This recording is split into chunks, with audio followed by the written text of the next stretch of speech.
Bismillahirrahmanirrahim. Assalamualaikum warahmatullahi wabarakatuh. Terima kasih Yang Berhormat Datuk Yang Dipertua, seluruh ahli-ahli Yang Berhormat, ketua-ketua jabatan yang hadir dalam Dewan Yang Mulia pada hari ini. Saya mengambil ruang penggolongan usul menjunjung kasih usul menjunjung kasih di sidang Dewan Undangan Negeri pada hari ini untuk menzahirkan perasaan terima kasih kepada semua rakan-rakan yang berhormat yang mengambil bahagian dalam sesi perbahasan usul menyembah ucapan menjunjung kasih ke atas perutusan Titah Kebahaduli Yang Maha Mulia Sultan bersempena dengan pembukaan persidangan Dewan Undangan Negeri Terengganu Penggal ketiga kali ke-14 tahun 2020.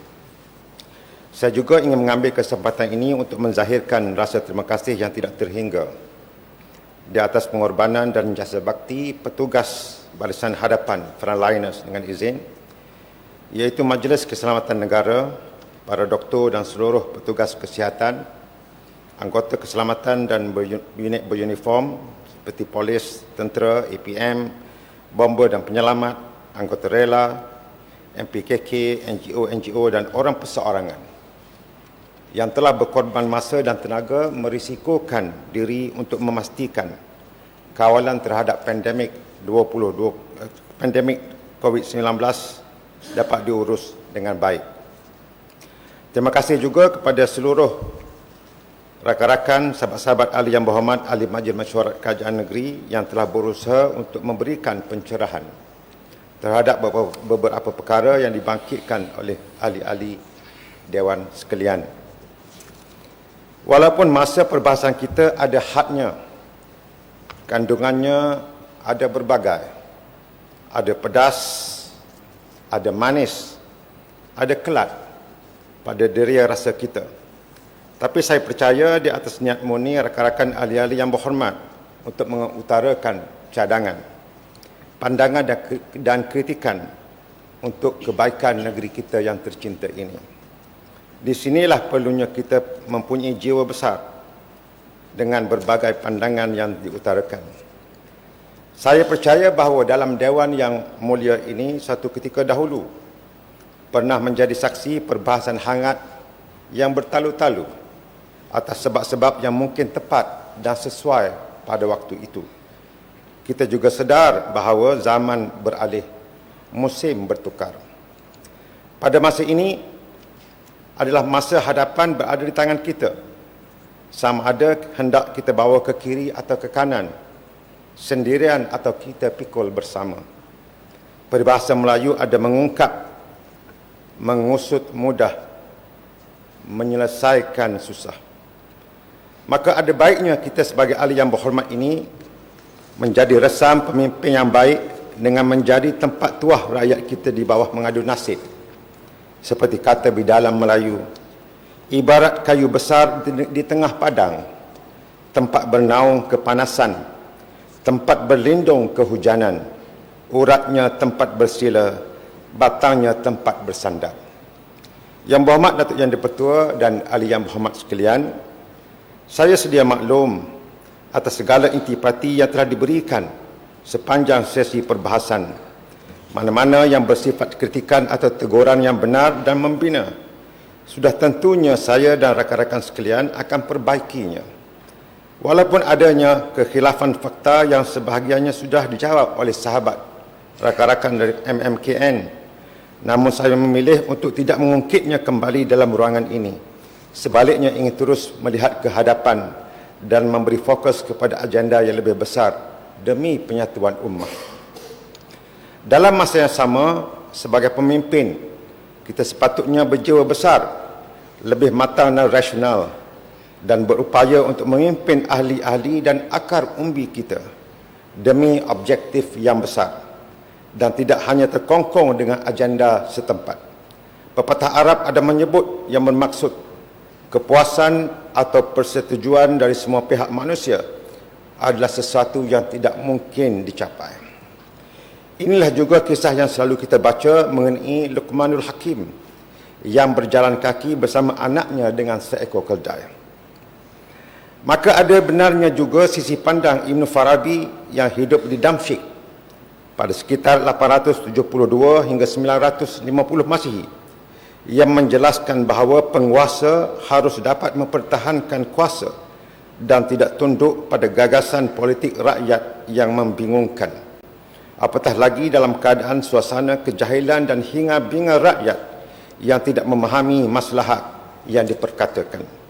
Ini adalah kerana pemimpin yang bersabar sahaja dapat menyelesaikan masalah ummah dan layak menjadi ketua. Maka benarlah firman Allah Subhanahu wa taala, wa ja'alna minhum a'immatan yahduna bi amrina lamma sabaru wa kanu bi ayatina yuqinun. Maksudnya, dan kami jadikan dari kalangan mereka beberapa pemimpin yang membimbing kaum masing-masing kepada hukum agama kami selama mereka bersifat sabar dalam menjalankan tugas itu, serta mereka tetap yakin akan ayat-ayat keterangan kami. Surah As-Sajdah ayat 24. Ibnu Kathir ada berkata, iaitu tatkala mereka sabar dalam melaksanakan perintah-perintah Allah dan dalam menjauhkan larangan-larangannya, membenarkan para rasulnya dan mengikuti risalah yang diberikan kepada mereka, nescaya mereka menjadi pemimpin-pemimpin yang memberi petunjuk kepada kebenaran dengan perintah kami, mengajak kepada kebaikan, memerintah yang makruf dan melarang kemungkaran.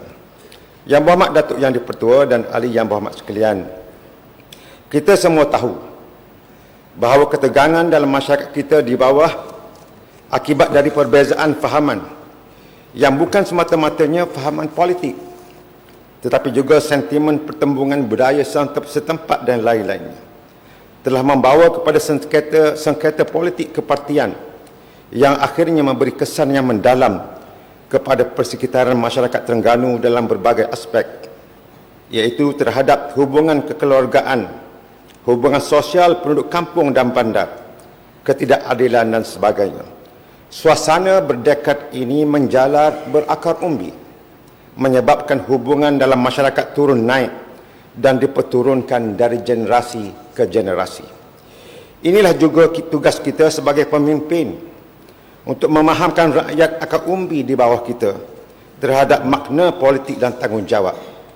Syekhul Islam yang terakhir bagi Khalifah Uthmaniyah, Syekh Mustafa Sabri, menganggap wajib dan perlu bagi umat Islam memahami politik dan menempatkan diri di persadanya jika berkelayakan dan mempunyai sifat-sifat kepimpinan.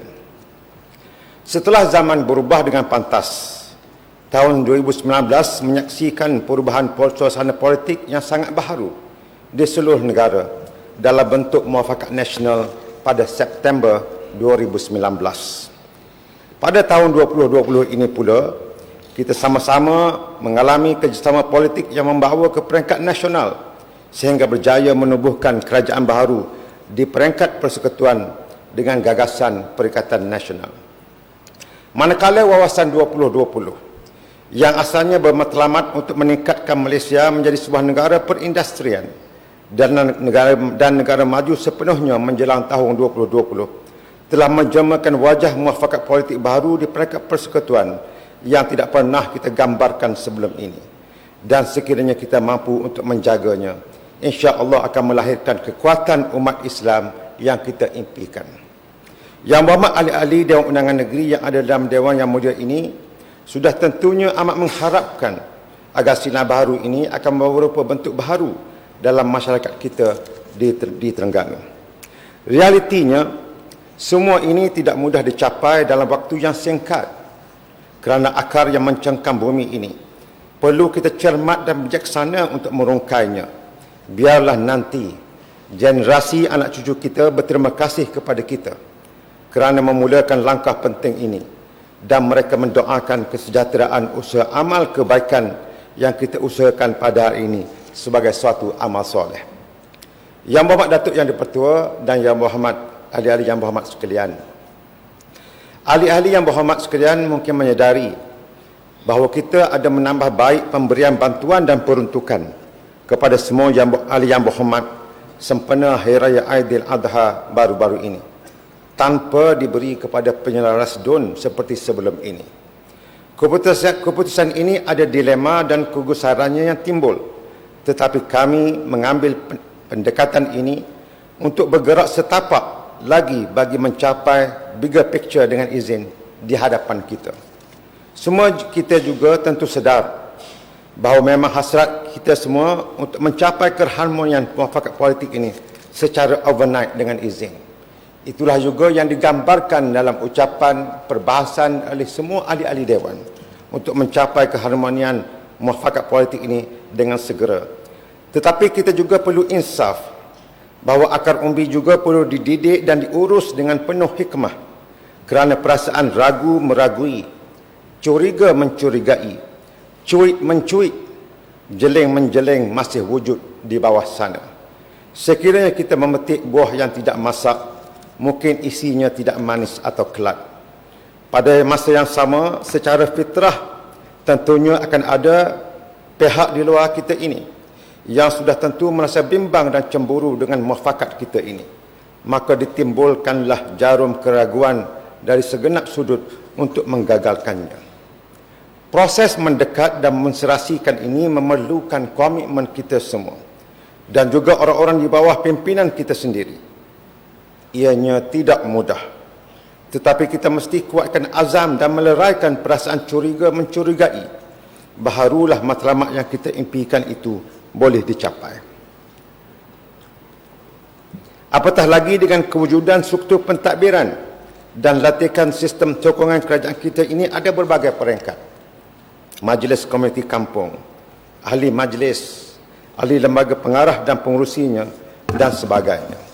Selaras dengan usaha kita untuk kita maju setapak lagi bagi mengharmonikan hubungan dan menjelmakan semangat muafakat nasional yang sebenar.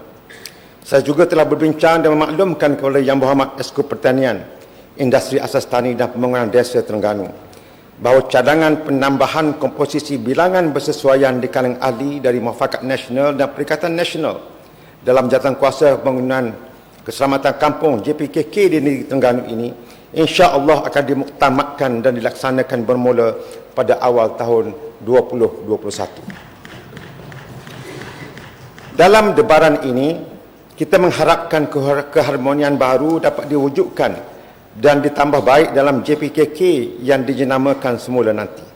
Sekiranya ini dapat dicapai, saya yakin kita mampu untuk membuka ruang di struktur pentadbiran masyarakat di segmen yang lain pula, termasuklah ahli-ahli yang berhormat, semua ahli yang berhormat untuk dilibatkan dalam jawatankuasa khas bagi membincangkan pemerkasan ekonomi dan industri di negeri Terengganu ini insya-Allah.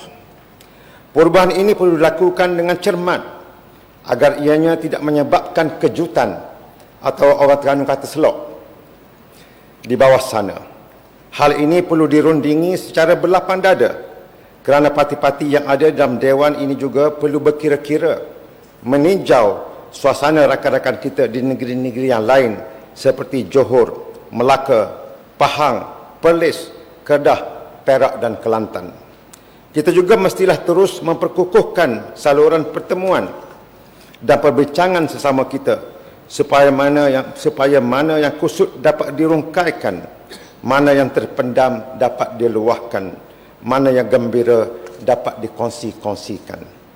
Yang Berhormat Datuk Yang di-Pertua dan ahli Yang Berhormat sekalian, akhirnya sekali lagi saya berterima kasih di atas penglibatan semua ahli Yang Berhormat, ahli Dewan Undangan Negeri dalam sesi kali ini. Terima kasih kepada Yang Berhormat Datuk Setiausaha Kerajaan Negeri, Yang Berhormat Datuk Pegawai Kewangan Negeri, Yang Berhormat Datuk Penasihat Undang-Undang Negeri, ketua-ketua jabatan dan pegawai-pegawai yang telah membantu menyediakan fakta dan keterangan untuk kerajaan negeri memberikan maklum balas dan jawapan kepada pertanyaan dan perbahasan oleh ahli Yang Berhormat sekalian. Saya juga ingin mengucapkan terima kasih kepada Yang Berhormat Datuk Yang di-Pertua kerana memberikan ruang ini, serta Dewan dan pegawai-pegawai, pencatat, petugas-petugas yang telah membuat persiapan yang rapi dan memberikan perkhidmatan yang cemerlang untuk menjamin mesyuarat berjalan lancar dan mengikut peraturan mesyuarat. Sekian, terima kasih Yang Berhormat Datuk Yang di-Pertua.